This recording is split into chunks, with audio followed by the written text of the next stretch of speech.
Linis time tayo ng Jisoo Life 9 fan nyo mga boss. Magandang gabi. Kailangan nyo lang ng mini tools, kutsilyo, wag nyo ipang sasaksak. Brush na may konting pintura pa para swabe. Game. Gamitin ng kutsilyo pantanggal ng clip sa harap.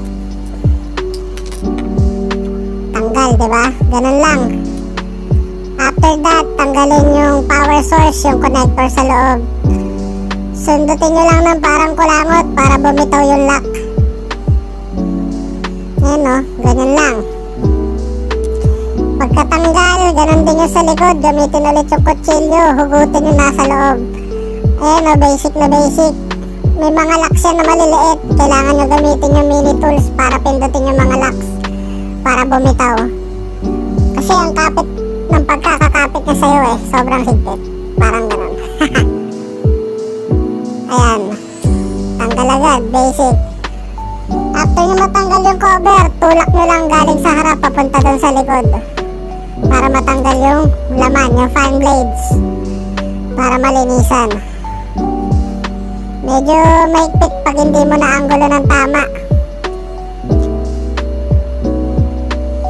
pero ayan o, nahugot ko na kagad.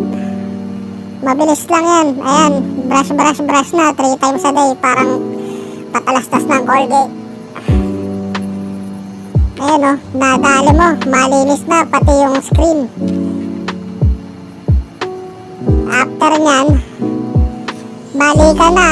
Aray ko, paano nga ba ibalik? Nag-iisip-isip kung paano. Charot. Ayan na. Make sure lang na nakasentro yung guhit niya doon sa daanan ng wire para malak din na maayos pagkapasok. Tapos unahin niyo yung clip ulit sa likod, yung screen. Make sure na tumunog or nalock. Then after that, ipasok nyo, ibalik nyo yung connector, yung power source para gumana ulit. Huwag na huwag nyo kakalimutan yan. Balik nyo na yung sa harap. Basic na basic. Gagana na yan. Ayan o, alauna, alas 2, alas 3, magana.